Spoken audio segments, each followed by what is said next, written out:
Sekarang saya akan menceritakan cerita yang berjudul Sekilo Mentega. Jadi cerita pada suatu hari itu terdapat ada dua orang, yaitu peternak dan pedagang roti. Jadi peternak dan pedagang roti ini sering bekerja sama. Jadi kayak pedagang roti ini beli mentega dari peternak, lalu si mentega peternak ini yang membeli roti dari pedagang. Nah, tadi kita pedagang roti membeli 1 kilo mentega dari peternak itu. Cuma si pedagang roti ini pas kembali ke tempat area kantornya itu, dia tuh curiga, loh menteganya kok nggak besar ya? Kan 1 kilo mentega kan masih besar kan 1 kilo mentega ini. Nah, menteganya kecil. Akhirnya si pedagang roti tersebut ini nimbang di tempat timbangan. Ternyata bener aja, itu setengahnya dari 1 kilo. Lah akhirnya si pedagang roti ini marah dan dia melaporkan ke hakim.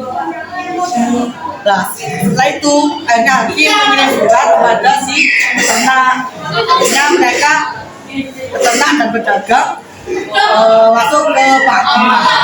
Nah, si hakim ini bertanya kepada si pedagang, kenapa kok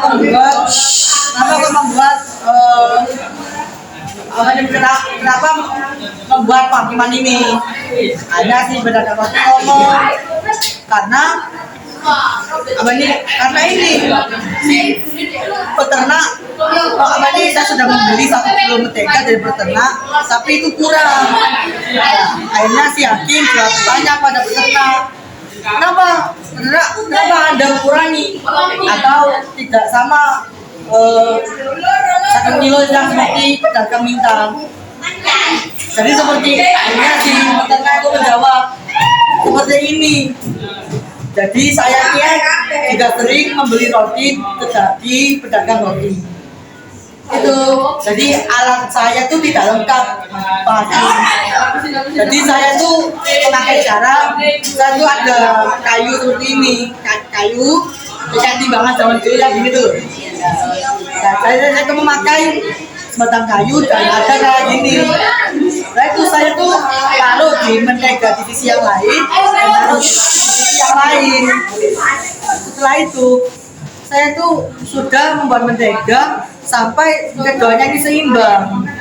Nah, jadi kan kalau misalnya seimbang, atau kan si peternak ini kan tidak punya alat timbangan, nanti dia sendiri ya. Itu hanya dia sampai seimbang kan. Nah, cuma jawab kita kan tadi kan menteganya tidak sampai 1 kilo. Nah, sedangkan si peternak ini juga biasanya sudah membeli 1 kilo roti dari pedagang itu. Tahu nggak? Jadi kan peternak tidak punya timbangan. Nah, dia tuh sering membeli 1 kilo di pedagang roti. Nah, di pedagang roti ini juga sering membeli 1 kilo di pedagangnya itu. Nah, akhirnya dia tuh si peternak dia memberikan ide yang membuat itu sampai dia seimbang. Nah, jadi yang tidak jujur itu berarti adalah si pedagang roti. Kenapa? Soalnya kan pedagang roti ini juga tidak, karena si pedagang roti ini juga tidak kayak kasih rotinya 1 kilo. Nah, akhirnya si pedagang roti ini malu ya gini lah. Nah, akhirnya dia tuh kasih tahu alasannya kenapa dia tuh tidak menyampaikan 1 kilo, karena dia tuh mau untung banyak. Jadi kayak untungnya tuh banyak banget. Kayak mau untungnya lebih banyak. Jadi kan aslinya dia untuk ini, cuma yang dikasih nggak 1 kilo gitu. Nah, jadi kesimpulan pada cerita saya ini, jujur adalah mata uang yang bisa dipakai di mana saja. Jadi biasakanlah untuk menggunakan jujur tersebut, dan jika Anda tidak menggunakan jujur tersebut, maka ketimbalan Anda atau keburukan Anda pasti akan kembali kepada Anda sendiri. Saya akan menceritakan tentang tetangga dan tanaman. Jadi, di suatu perumahan ada dua tetangga, sebut saja tetangga A, tetangga B. Mereka ini sama-sama suka menanam tanaman. Nah, suatu ketika mereka ini saling merawat tanamannya kan. Tetangga A merawat tanamannya jauh lebih perhatian, jauh lebih pokoknya dikasih air yang lebih. Sedangkan tetangga B ini mengasih perhatian ke tanamannya itu ya sewajarnya saja, tidak berlebihan kayak tetangga A. Nah, suatu malam ada badai kecil. Iya, badai kecil.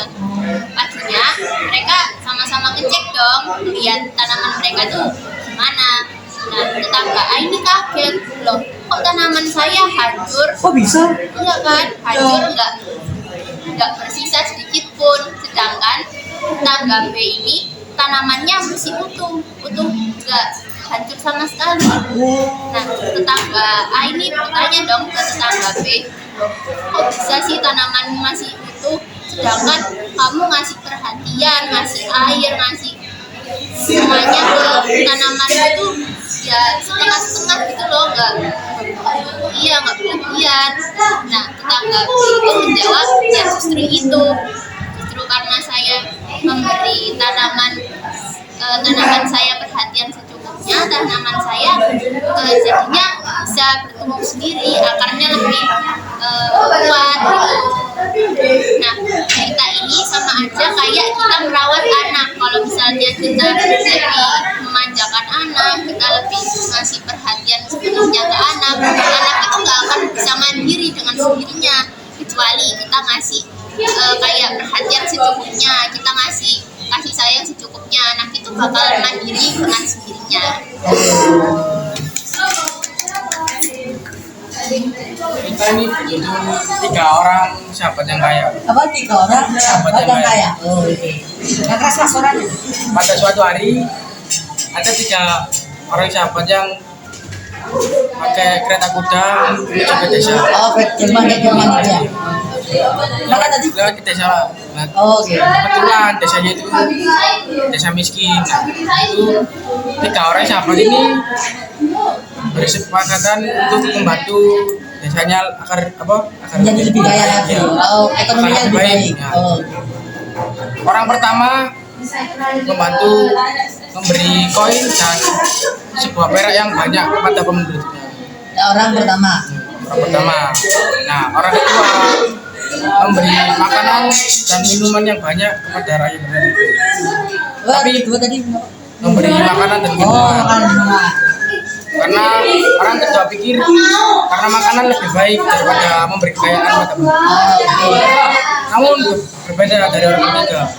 Orang bilang nggak baik. Orang ketiga kayak bersikap tidak seperti orang kedua. Orang ketiga bergegas pergi untuk lebih jauh daripada desa itu. Oke.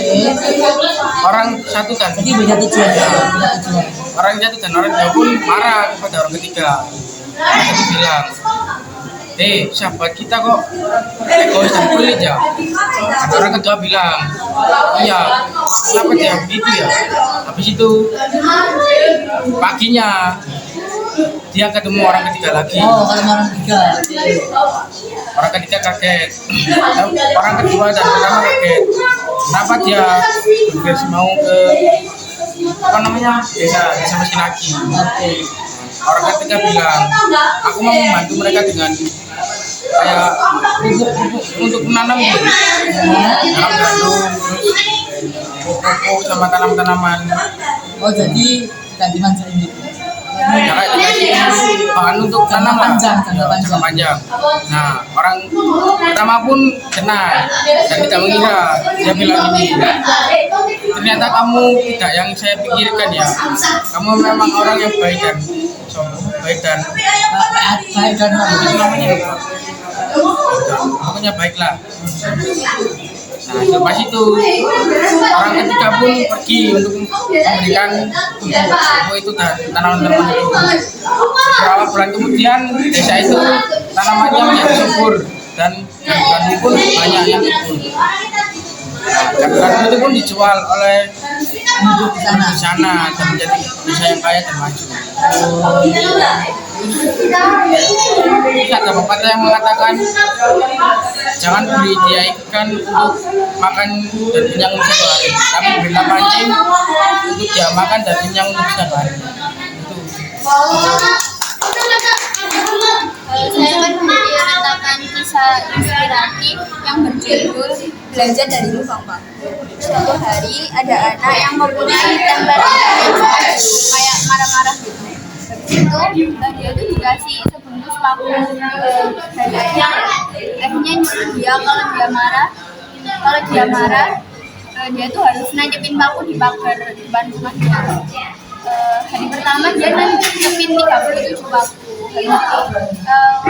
Lama-kelamaan dia itu gak nancepin paku sama sekali.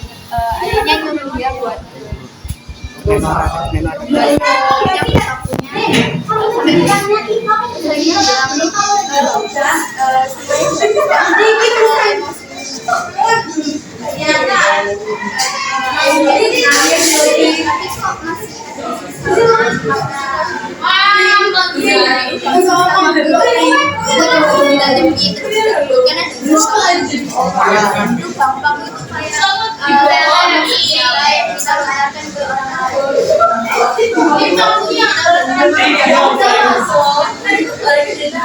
jadi kesimpulan dari cerita ini kita harus bisa mengontrol emosi kita menyakiti hati orang lain.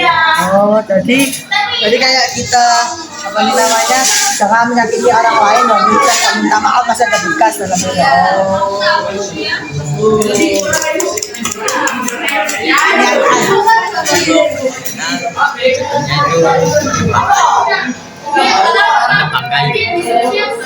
Tadi ada seorang pemuda yang sangat kuat yang ingin meminta pekerjaan pada seorang tukang kayu. Kemudian dia terima. Kemudian dia pun sangat senang. Dia pun sangat senang karena pekerjaannya itu dekat dengan rumahnya dan gajinya sangat Kemudian hari pertama dia bekerja, yang mendapatkan 21 blok batang pohon. Kemudian dia dipuji oleh gurunya, wah hebat sekali kamu. Hari pertama sudah mendapatkan 21 blok batang pohon. Dia pun termotivasi dengan kata-kata bosnya. Hari kedua dia bekerja lagi dan mendapatkan 17 batang pohon kayu.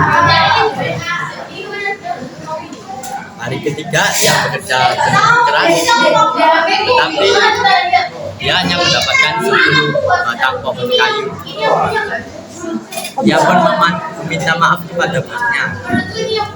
Kemudian bosnya pun bertanya, kenapa kapan terakhir sekali kamu mengasah kapakmu itu?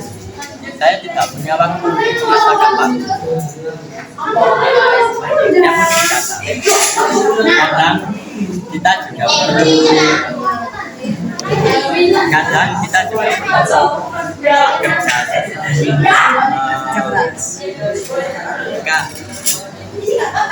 buat videonya ya kerja